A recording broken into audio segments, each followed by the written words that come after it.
met Miss Angela. We have been talking about her for a little while. So when I was in first grade, she moved in, or maybe we moved in, I don't know. But her family and my family lived in the same trailer court, maybe a row away from each other. And she was in my same class for a little while. And so I knew who she was, and we were just first graders. She had long black hair and little pigtails. Oh my gosh, she was adorable. And then she moved, and then eventually we moved, and then at some point we moved back to be neighbors with each other. Years later, I was in eighth grade.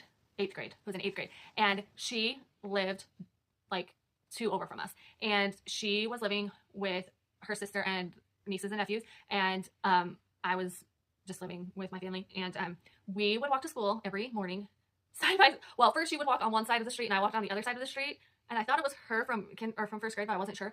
And then one day I was like, "Hey, is your name Angela?" And she's like, "Yeah." And then we just started talking, and we were just like besties again. It only was like 15 blocks, big old blocks, cross big heavy streets with heavy traffic, and back every single day. We had the same classes as each other a lot, and we just lived right near each other, and we would get in shenanigans. We would be taking care of like her nieces and nephews, or we would be watching after my siblings or whatever, and we would just, who knows, we would just be getting into shenanigans.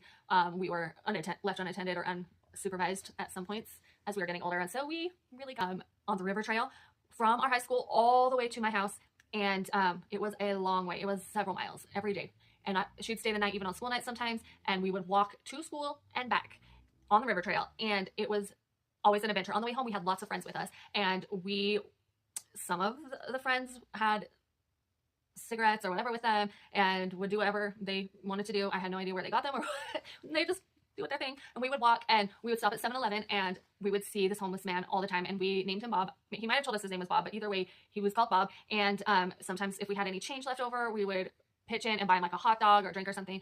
And he had his little his shopping cart full of his belongings out behind the 7-Eleven, which started onto the trail.